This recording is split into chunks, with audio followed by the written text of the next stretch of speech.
Hi, hello, നമസ്കാരം, ഹരി ഓം. ഇന്ന് 1-ാം തീയതിയാണ്. അപ്പം അമ്പലത്തിലൊക്കെ പോയോ എല്ലാവരും?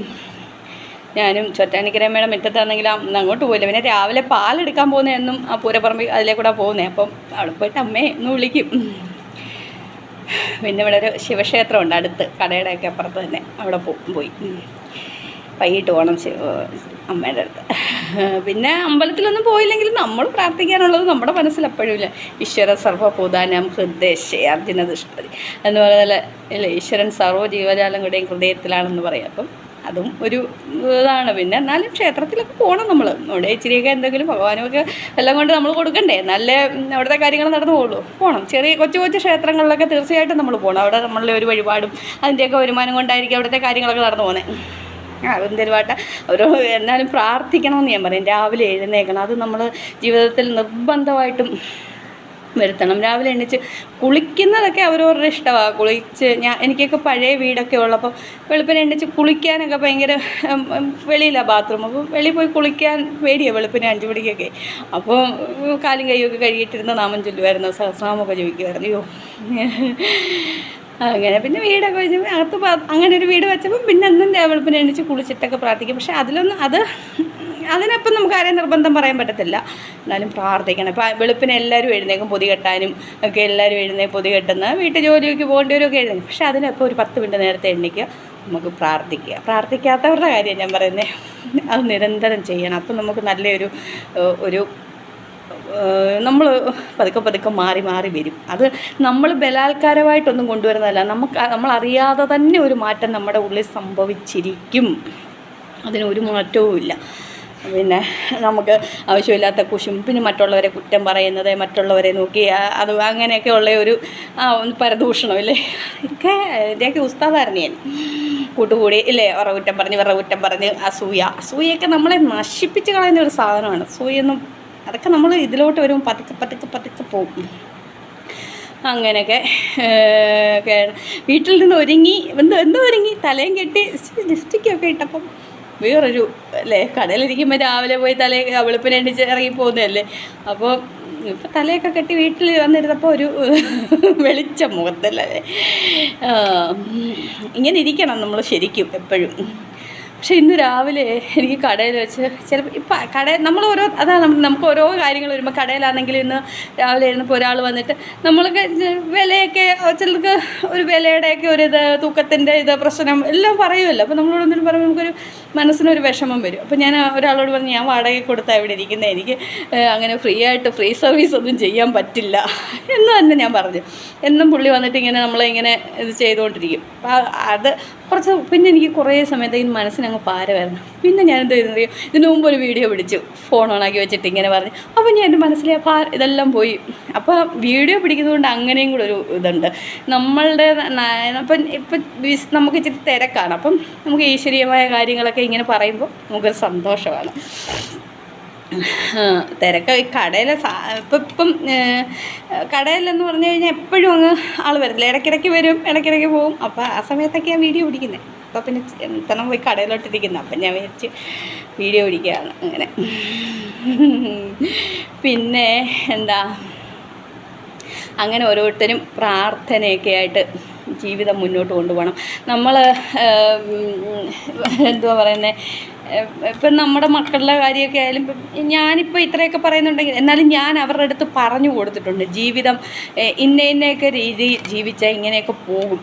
തീർച്ചയായിട്ടും ഞാൻ പറഞ്ഞിട്ടുണ്ട്. ഈ ഓവർ അറ്റാച്ച്മെൻറ്റുകൾ അതൊക്കെ നമുക്കെപ്പോഴും ദുഃഖമേ തരത്തുള്ളൂ. ഒരിക്കലും നമുക്ക് ഈ ബാഹ്യമായ ഭൗതികമായ എന്ത് കാര്യത്തിന് പോയാലും എന്ത് കാര്യത്തിന് പോയാലും നമുക്ക് ഒരു ദുഃഖം തന്നെയായിരിക്കും തരുന്നത്. പക്ഷെ നമ്മളെ കൂടെ അറിഞ്ഞ് നമ്മളെ കൂടെ മനസ്സിലാക്കി ഒരു കാര്യത്തിൽ അങ്ങനെ പോകുമ്പോൾ നമുക്കധികം ദുഃഖം എന്ന് വെച്ചാൽ ഒന്നും വരില്ല എന്നല്ല, വരും.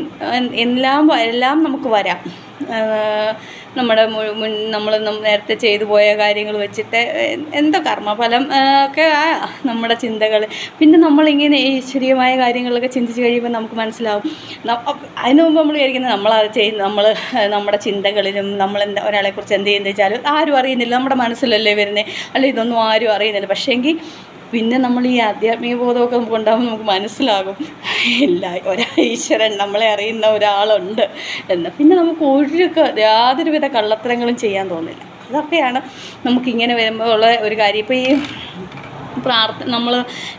നമുക്ക് ഇപ്പം ഞാൻ പറയുന്ന പോലെ അത് ചെയ്യാൻ ഓരോരോ ജോലിക്കൊക്കെ ഇറങ്ങുമ്പോൾ ഞാൻ ഈ പെട്ടെന്ന് ഇങ്ങനെ പറയുന്നതിന് ഉദ്ദേശം ഇങ്ങനെ വെച്ചിട്ട് പറയുമ്പോൾ ഞാൻ എന്നെ തന്നെ നോക്കിയിരുന്ന് പറയുമല്ലേ. അപ്പം നമുക്ക് അല്ലാതെ ഓർത്ത് വെച്ചിട്ട് ഇന്നത് പറയാമെന്നും പറഞ്ഞൊന്നുമല്ല പറയുന്നത്. അതുകൊണ്ടാണ് ഇങ്ങനെയൊക്കെ പറയുന്നത്. അപ്പോൾ നമുക്ക് ഓരോ ഇപ്പോൾ ഈ എന്തോ പറയുന്നതിന് ഞാൻ ഈ വീഡിയോ കളയത്തില്ല. എന്തുവായാലും ഞാൻ ഇത് പോസ്റ്റ് ചെയ്യും. മുമ്പേ നമ്മൾ എടുത്ത് അത് കളഞ്ഞു. ഇനി ഇത് പോസ്റ്റ് ചെയ്യും ഞാൻ. മക്കളോടൊക്കെ നമ്മൾ പറഞ്ഞു കൊടുത്തിട്ടുള്ള കാര്യങ്ങൾ ഇപ്പോൾ അവരെ കുറച്ച് എല്ലാം കൊടുത്ത് കെട്ടിച്ച് വിടുന്നതല്ല, പഠിപ്പിച്ച് ഒരു നല്ല അവർക്ക് സ്വന്തം കാലിൽ നിൽക്കാൻ ബോൾഡാക്കി വിടുക എന്നുള്ളതാണ്. നമ്മൾ ഈ പിള്ളേരെ സ്നേഹിച്ച് മാത്രം ഇരുന്ന് പിന്നെ എന്തെങ്കിലും ഒരു ദുഃഖം വരുമ്പോൾ ഈ പിള്ളേർക്ക് താങ്ങാൻ പറ്റത്തില്ല, പിന്നെ കയറെടുക്കാൻ പോകുന്നു, തൂങ്ങിച്ചാകുന്നു, എന്തൊരു ബഹളങ്ങളൊക്കെ അല്ലേ. അപ്പോൾ നമ്മൾ പിള്ളേരെയൊക്കെ ആണെങ്കിലും അവർ ഇപ്പോൾ എന്നും നമ്മളിപ്പോൾ അവരുടെ കൂടെ ഇരിക്കണമെന്നില്ലല്ലോ.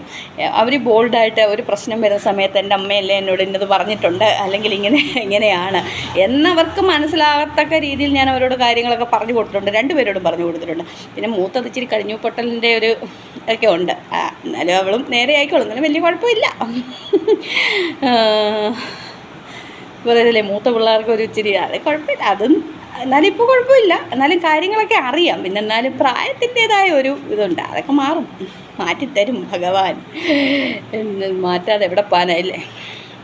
അപ്പോൾ എല്ലാവരും നന്നായിട്ട് ഈശ്വര പ്രാർത്ഥന നിരന്തരം നാമം ജപിക്കുക. വെളുപ്പിനെ എഴുന്നേറ്റിട്ട് അരമണിക്ക് ആദ്യം 5 മിനിറ്റ് ആക്കുക, 10 മിനിറ്റ് ആക്കുക, 15 മിനിറ്റ് ആകുക, 20 മിനിറ്റ്, അരമണിക്കൂർ. അതിൽ കൂടുതലൊന്നും വേണ്ട. അരമണിക്കൂർ 24 മിനിറ്റ് എന്നാണ് പറയുന്നത്. അങ്ങനെ അത്രയും സമയമെങ്കിലും നമുക്ക് വേണ്ടി ഒന്ന് പ്രാർത്ഥിക്കാനൊക്കെ സമയം. അങ്ങനെ എന്നിട്ട് ഓരോ ദിവസം ഓരോ കാര്യങ്ങൾ തുടങ്ങുക. അവിടെ നമ്മളെ ഈശ്വരൻ നമുക്ക് കൊണ്ടുകൂടെ എപ്പോഴും.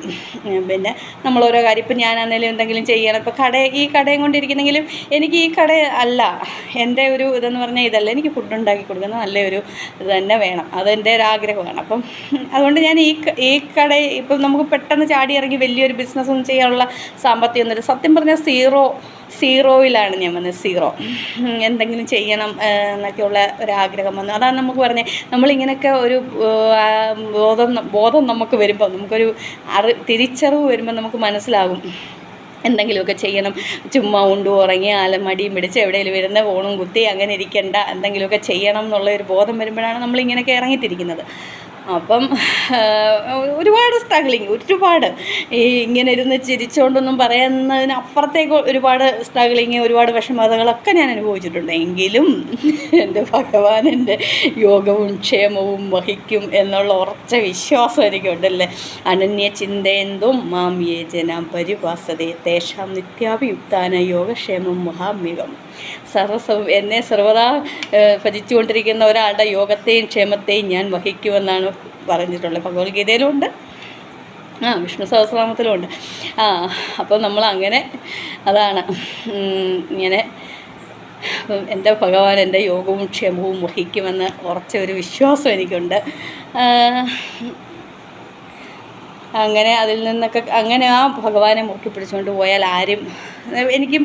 പിന്നെ ഞാൻ ഈ ഒരുപാട് ഇടങ്ങളിലൊന്നും ഇപ്പം ഞാൻ ബഹളം എനിക്കതൊന്നും ഇഷ്ടമല്ല. അപ്പം ഞാൻ എൻ്റെ വീട്ടിൽ എൻ്റെ ഭർത്താവൊക്കെ പുള്ളിയൊക്കെ എന്തെങ്കിലും എന്നോടൊന്ന് പറയാൻ ഞാൻ പറയും, എനിക്ക് വഴക്കിടാനൊന്നും വയ്യ, എനിക്ക് സമാധാനമായിട്ടിരിക്കണം, പീസ്ഫുൾ എന്ന് വെച്ചാൽ ഈ വേണ്ടാത്ത വഴക്കുകളൊക്കെ വേണ്ട. അതുകൊണ്ട് ഞാൻ ചിലപ്പോൾ ഞാൻ പറയാറുണ്ട്, ഒറ്റയ്ക്ക് ഞാനിവിടെ ഉണ്ട്, ഞാനെങ്ങും പോവില്ല, നിങ്ങൾ ഇങ്ങനെയൊക്കെ ജീവിച്ച് വാ. നമുക്കൊരു ചില കാര്യങ്ങൾ ഞാൻ അടിവരയിട്ട് അണ്ടർലൈൻ ചെയ്ത് ഹൈലൈറ്റർ കൊണ്ട് മാർക്ക് ചെയ്ത് എൻ്റെ ഉള്ളിൽ ഉറപ്പിച്ച് വെച്ചതായ കുറേ കാര്യങ്ങളുണ്ട്. അതിൽ നിന്നൊന്നും ഞാൻ വ്യതിചലിക്കത്തില്ല ഇനി. അതൊക്കെ എൻ്റെ ഒരു എന്ന് വെച്ചാൽ ബോധമില്ലാത്ത പ്രായത്തിൽ പോലും, അല്ലെങ്കിൽ ഒരു തിരിച്ചറിവില്ലാത്ത പ്രായത്തിൽ പോലും നടന്നിട്ടുള്ളപ്പോഴും എനിക്ക് ചില കാര്യങ്ങളിൽ അന്നും ഞാൻ ഭയങ്കര ഇതായിരുന്നു.